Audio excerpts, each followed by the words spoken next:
Hello, my name is Travis Brown, and today I'm going to smoke a couple pounds of meat. So what I got here is I got a couple deer roasts from my deer I shot last year. And I'm just going to slice these up. I package these myself, I process my own meat, so it's a good thing to learn. There's a lot of YouTube videos and stuff. I've been processing meat since I was a teenager, so I've always processed my own deer. First, let's get one of these roasts out of here.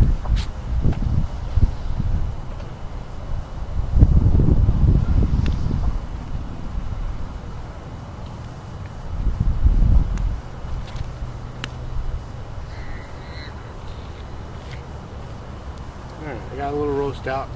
We're going to slice this up pretty thin. Slice it up lengthwise.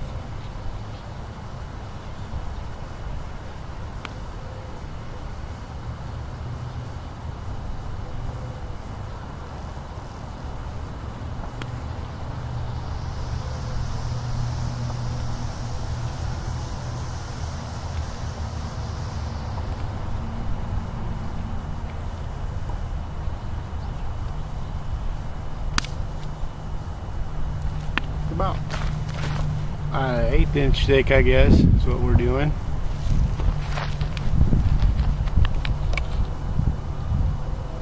Deer meat's really good to make jerky out of. It doesn't have much fat on it at all. It's just pretty lean meat. Very lean.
Alright, so there's a first roast cut up. So what I'm going to do with these pieces of meat, I got a tripod set up here.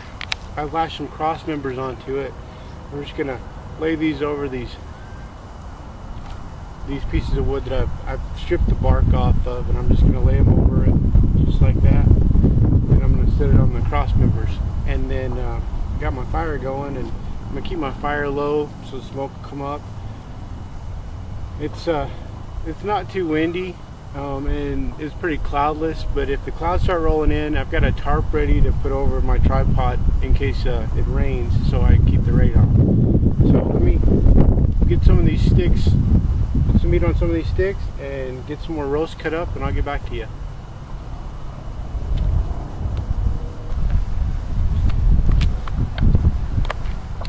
Okay, so for this demonstration, I've been using pork or deer roast that I from my deer last year, and so when I process my deer, I don't make any burger out of it. I make steaks, or all-purpose roasts is what I call them, and some of them are trimmed roasts. So I'll go along the roast and I'll trim off all the silver skin or whatever, and I'll package that as a roast.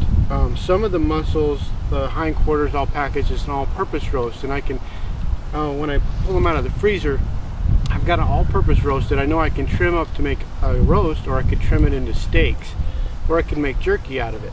So for this, I used 2 all-purpose roasts, and I filled up my racks, and this is what I got left. So what I'm cutting here is just the whole muscle. I'm just cutting pieces off, just slicing them off. So if you're doing this, I'm in my backyard.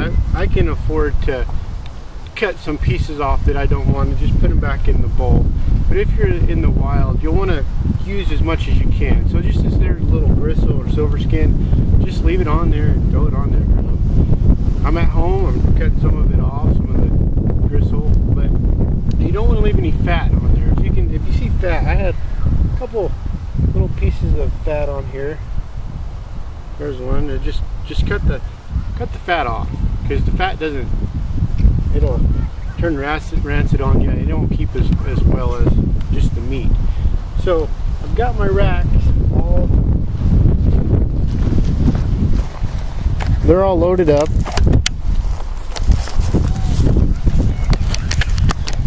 This is what they look like, and there's ample space between each piece of meat. Some are thicker than others, so the smaller ones will be done first. I'll just keep checking them, and then I'll get back to you when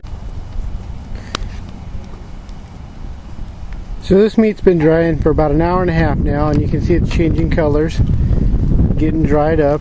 Got a little fire going underneath of it.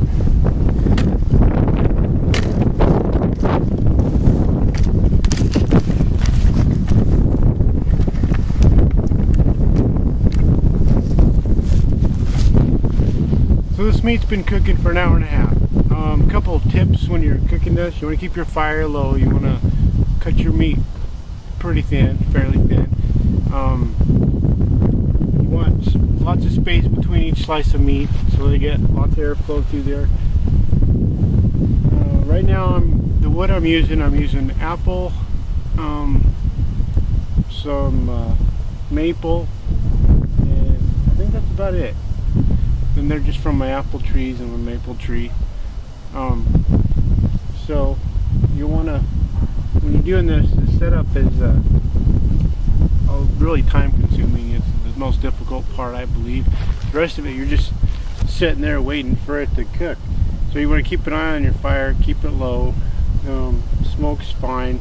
I keep letting it die out a little bit, and then I'll throw another couple pieces of wood on there just to keep it going.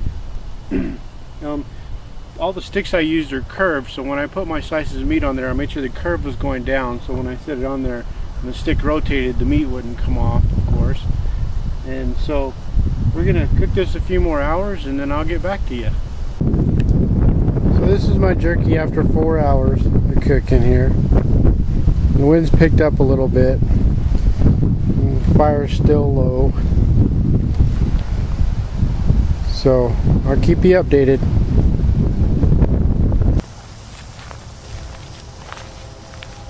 So my jerky has been smoking for about 7 hours now, and I've pulled off some pieces here that are done.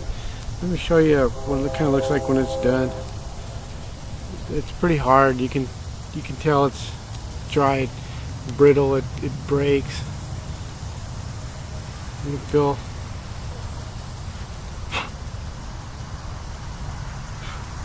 no moisture. You touch it to your lip, it doesn't feel cool.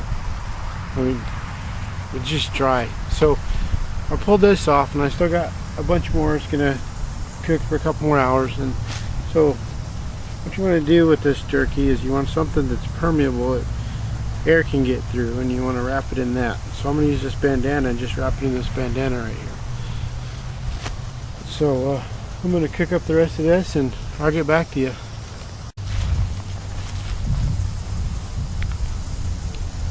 Alright, so my meat's done smoking, so I'm going to take my racks down here and just pull it off and pile it up here, checking them, making sure they're dry.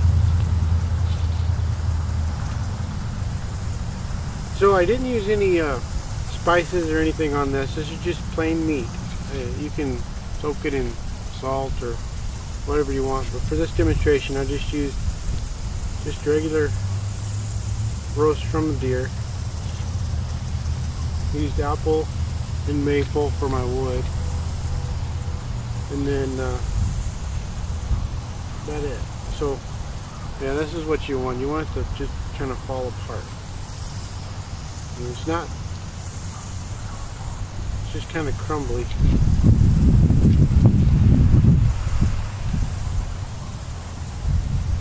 Just tear it off in strips.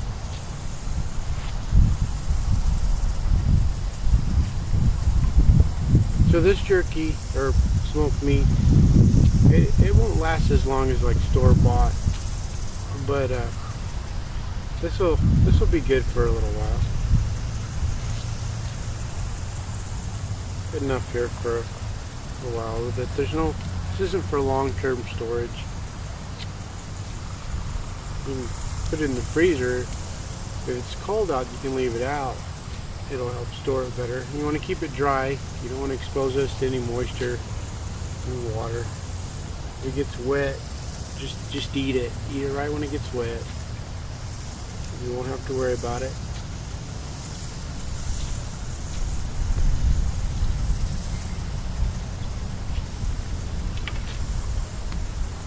So it's got a sounding,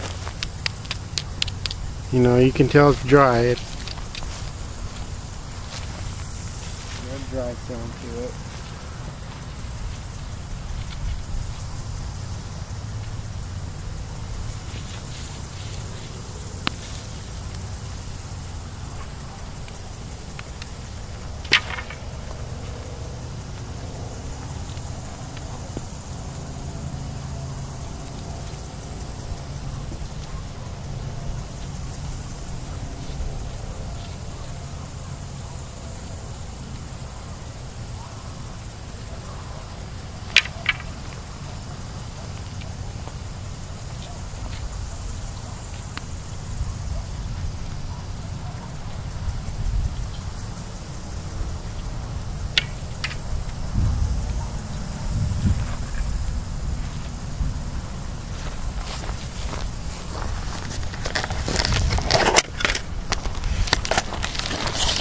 And there we go. We got a pretty good pile of smoked meat. So I'm gonna just wrap this up in my bandana.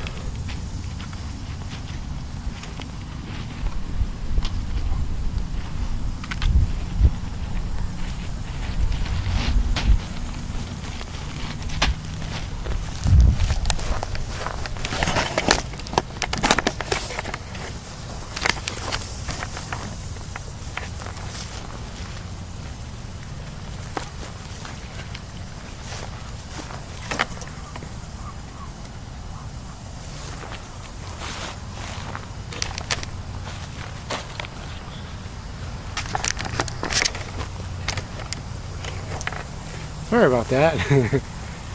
Okay, well, thanks for watching my video on smoked meat. So what we got. So I'm gonna have enough to carry with me. Thanks for watching.